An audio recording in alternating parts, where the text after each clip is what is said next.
Hello friends, welcome back to this channel. दोस्तों, इस video में वोडाफोन आइडिया को लेकर के एक अपडेट है कि ये एक जॉइंट वेंचर से एग्ज़िट लेना चाहते हैं। और इसके पीछे कारण क्या है, छोटी सी वीडियो के माध्यम से छोटी सी अपडेट आप तक पहुंचाना चाहता हूं। इसके लिए आपसे रिक्वेस्ट करूंगा कि आप पेशेंस रखिए, थोड़ा सा ध्यान दीजिएगा इस खबर के ऊपर। और उससे पहले आप लोगों से दो रिक्वेस्ट जो हमेशा की तरह होती हैं वो फिर से है कि अगर आप चैनल को फर्स्ट टाइम देख रहे हैं फाइनेंस मार्केट को, मेक श्योर कि सब्सक्राइब करके बेल आइकन को हिट कर लीजिए। और डीमेट या ट्रेडिंग अकाउंट अगर आपको ओपन कराना है, डिस्क्रिप्शन बॉक्स में लिंक आपको मिल जाएगा। लास्ट ट्रेडिंग सेशन में दोस्तों डिलीवरी परसेंटेज 14.3% तक गिर के आ गया। डिलीवरी परसेंटेज जितना गिरता जा रहा है उतनी ही धड़कन मेरी तेज़ होती जा रही है। इस बात को लेकर के डर बढ़ता जा रहा है कि कहीं कुछ ऐसा ना हो कि खेल ही पूरा पलट जाए, क्योंकि इस वक्त डिलीवरी परसेंटेज बढ़ना चाहिए। क्योंकि 10 के लेवल के आसपास की बात चल रही थी कि सरकार को इक्विटी कन्वर्जन किया जाएगा, तो उस हिसाब से डिलीवरी परसेंटेज बढ़ना चाहिए। क्योंकि 10 के लेवल के आसपास ट्रेड ही नहीं हो रहा है, 9 के आसपास तो कल बंद हुआ। दोस्तों, खबर की बात करें तो खबर ये है कि फायरफ्लाई नेटवर्क करके एक कंपनी, एक जॉइंट वेंचर था बेसिकली, फायरफ्लाई नेटवर्क लिमिटेड करके। ये जॉइंट वेंचर भारती एयरटेल और वोडाफोन आइडिया इन दोनों के बीच में बनाया गया था, ताकि जो डेटा ट्रैफिक आए उसको ऑफलोड यानी उसको कैटर करने के लिए इन्होंने पब्लिक वाईफाई ये एक प्रोवाइड करने के लिए, हॉटस्पॉट प्रोवाइड करने के लिए इन्होंने जॉइंट वेंचर फॉर्म किया था।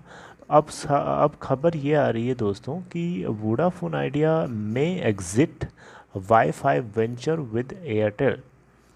दोस्तों, आप खबर को स्टार्टिंग से देख लीजिए। Firefly unable to make an impact due to availability of cheap data plans. अभी इस समय जो डेटा प्लान्स है सबको पता है कि बहुत सस्ता है। बहुत सस्ता इन द सेंस कि पहले से थोड़ा सा तो महंगा हुआ है, लेकिन ये 2014 के मुकाबले में बहुत सस्ता अभी कह सकते हैं। तो उसी को लेकर के वोडाफोन आइडिया के रविंद्र टक्कर की बात हुई थी बिजनेस लाइन के थ्रू। बिजनेस लाइन के साथ इंटरेक्शन हुआ था, जिसमें उन्होंने बहुत सारी बातें बताई थी, जिसको लेकर के मैंने आपसे 2 दिन 1 दिन पहले भी एक खबर डिस्कस किया था कि इन्होंने कहा कि ये 20,000 करोड़ रुपए रेस करने के काफ़ी करीब हैं। तो उसी इंट्रैक्शन में नीचे इन्होंने ये भी बात करी है कि ये इस जॉइंट वेंचर से एग्ज़िट लेना चाहते हैं, क्योंकि अब इस समय ये इतना चीप डेटा प्लान होने की वजह से कोई इसका पॉजिटिव इम्पैक्ट देखने को नहीं मिल रहा है। राइट। तो 2014 से पहले तक तो इसका पॉजिटिव इम्पैक्ट था। दोनों कंपनीज इसमें इन्वेस्टमेंट करती थी, एयरटेल भी इसमें इन्वेस्ट करता था, वोडा आइडिया भी इन्वेस्ट करता था।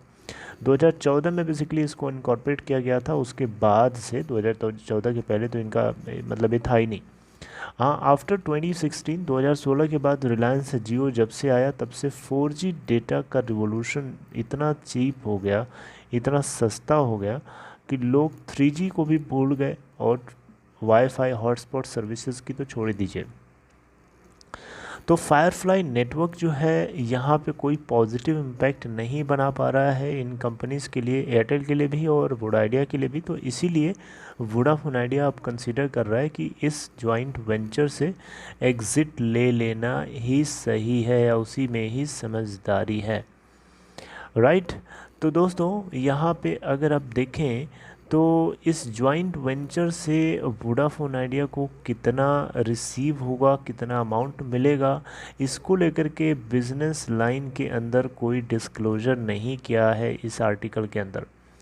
राइट। हालांकि आगे अगर ऐसा होता है तो डेफिनेटली न्यूज़ कवर तो करी ही जाएंगी, ऐसा तो है नहीं कि करी नहीं जाएंगी। तो उसमें आपको मैं ज़रूर डिस्कस करूँगा, बताऊँगा।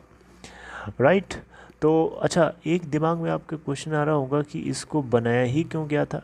बता तो दिया, सबसे पहले ही मैंने आपको बताया था इसको बनाया इसीलिए गया था दोस्तों, ताकि जो 3G ऑक्शनिंग जब हुई थी उसके बाद 4G आया।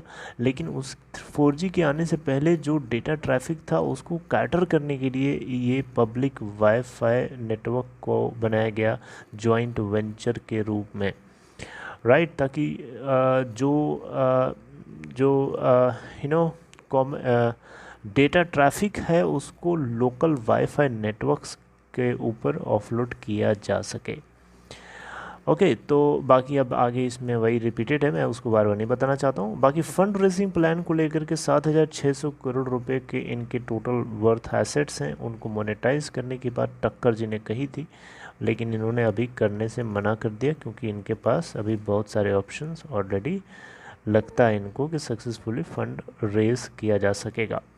तो हम यही उम्मीद करेंगे कि आज हम इस हफ्ते के तीसरे दिन बातचीत कर रहे हैं, अगले 2 दिन के अंदर, मैक्सिमम 3 दिन के अंदर कुछ न कुछ ऐसा हो जाए जो हम उम्मीद करे बैठे हैं, जो हम आस लगाए बैठे हैं। आंखें लाल लाल हो गई हैं वेट करते करते, लेकिन सरदार जी और कुमार मंगलम बिरला सिर्फ़ और सिर्फ लोगों को भरोसा ही दे रहे हैं। उम्मीद करेंगे इन 3 दिनों में हम लोगों का भरोसा ना टूटे, कुछ ऐसा होता हुआ निकल के आए, हम उसे डिस्कस करेंगे। Okay friends, take care, see you next time.